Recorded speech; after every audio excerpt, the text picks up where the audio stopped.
1v2 situation. So Mr. Angel brilliant knock place பண்ணிட்டாரு. Blind skips மட்டும் தான் and TT takes out the winner chicken dinner in this match. Nigel மட்டும் இல்லடா assault radar அப்படின்ற மாதிரி ஒரு பெர்ஃபார்மன்ஸ் टीम तमिलास के मैक्सी हमारे साथ जुड़ते हुए नजर आएंगे Raven Sharp hello welcome to the Hindi desk as well as to the whole world मैं आपको I will give you this desk and you can continue this interview with Maxi and we all want to know what team Tamilas did today. எப்படி இருக்கீங்க maxi bro? நல்லா இருக்கீங்களா bro? வணக்கம், நல்லா இருக்கேன். வணக்கோட மாப்ள. மிராமர் மேட்ச்ல எனக்கு தெரிஞ்சு ஐக்யூ சோல வந்து பாத்தீங்கன்னா கொஞ்சம் ஈஸியா வந்து நீங்க அந்த ஃபைட்ல எலிமினேட் பண்ணாம இருந்துச்சு. அவ்வளவு கன் பவர் வச்சிருக்கக்கூடிய அந்த ஐக்யூ சோல வந்து எப்படி அந்த ஃபிராக்ஷன் ஆஃப் செகண்ட்ல நீங்க வந்து அங்க மிராமர்ல எலிமினேட் பண்ணீங்க? ஏதாவது டிப்ஸ் இருக்கா?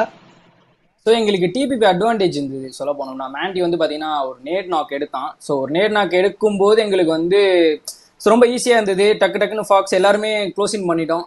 ஸோ அதனால தான் எங்களுக்கு ஒரு டிபிபி அட்வான்டேஜ் இருந்ததுனால நாங்கள் ஈஸியாக ஸ்பாட் பண்ணி எங்களால் கிளியர் பண்ண முடிஞ்சுது. அதுதான் ஃபேக்ட். இல்ல அவ்வளவு அக்ரெசிவா அவங்க விளையாடிட்டு இருந்தாங்க. அது வரைக்கும் வந்து பாத்தீங்கன்னா சைக்கிள் சோல் அந்த மானியா வந்து பாத்தீங்கன்னா பயங்கரமா டீமை எலிமினேட் பண்ணிட்டு இருந்தாரு.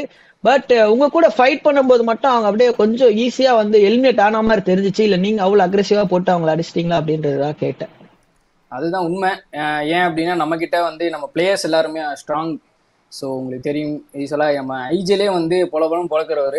ஸோ அப்படி இருக்கும்போது மேண்டி ஃபாக்ஸ் நம்ம எல்லாம் சொல்ல தேவையில்லை. ஸோ அவ்வளோ கான்ஃபிடென்ட் டீமுக்கு வந்து இருக்கும். ஸோ எல்லாருமே கரெக்டாக இருக்கும்போது அதனால தான் யோசிக்கவே மாட்டேன். எந்த டீமாக இருந்தாலும் அடி தான். ஓகே, நெக்ஸ்ட் வந்து உங்க குரூப்ல வந்து பாத்தீங்கன்னா கார்டல் இருக்கு. பட் எப்போ நீங்க அந்த கார்டல் கூட ஃபைட் பண்ணுவீங்கன்னு சொல்லி தான் நிறைய பேர் வெயிட் பண்றோம். அந்த கார்டல் கூட அந்த ஃபைட் எப்படி இருக்கும்? அவங்களே அடிச்சு பொலந்துருவீங்களா இல்ல எந்த மாதிரி ஸ்ட்ராட்டஜி யூஸ் பண்ண போறீங்க? ஸோ இப்போ வந்து அந்த டீமுன்னு இல்லை, 16 டீம் இருக்கு. நாங்கள் எப்படி எல்லா டீமையும் பார்க்குறோமோ அதே மாதிரி தான் அந்த டீமையும் பார்க்குறோம். ஸோ அப்படி இருக்கும்போது எந்த டீம் வந்தாலும் ஃபைட் எடுப்போம். அது இந்த டீம் அந்த டீம்னு கிடையாது. எல்லா டீமுமே எங்களுக்கு ஒன்று தான், யாராக இருந்தாலும் அடிப்போம்.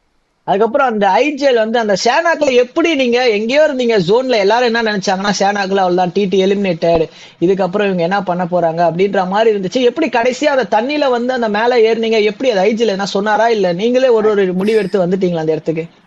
ஆக்சுவலாக நம்ம பாய்ஸ் வந்து என்ன பண்ணிட்டானுங்கன்னா ஒருத்தனுங்க வந்து பிளாக் போட்டானுங்க எங்களுக்கு. ஸோ எங்களால் போக முடியல. சரி போகவே முடியாதுன்றனால நாங்கள் வந்து உட்காந்துட்டோம் எல்லாருமே இது வீட்லேயே. ஸோ அதுக்கப்புறம் போக முடியல. லெஃப்டில் ஜோன் வந்து எங்கள் சரௌண்டிங்காகவே இழுத்துட்டே இருந்தது, அந்த வாட்டர் சைடாகவே. ஸோ அதனால ஈஸியாக எங்களுக்கு லெஃப்ட் சைடாக ரொட்டேட் பண்ணிவிட்டு பூட் கேம்ப் சரௌண்டிங்காக ரொட்டேட் பண்ணி ஈஸியாக நாங்கள் வாட்டர் சரௌண்டிங் எடுத்துரும். எட்ஜ் ஹோல்ட் பண்ணதில் ரொம்ப அட்வான்டேஜ். அதுக்கு நாங்கள் தேங்க்ஸ் சொல்லணும்னா நம்ம டிஎக்ஸ் தான் சொல்லணும். ஏன்னா அவங்க தான் பிரிட்ஜை கேம்ப் பண்ணாங்க. அவங்க பண்ணலன்னா எங்களால் ஜோனே எடுத்துருக்க முடியாது. ஸோ எங்களுக்கு ஒரு ஐடியா கிடைச்சது இந்த வழியாக போனனால. Okay, thank you so much Maxi. Thank you Lucifer. Thank you bro. Thank you.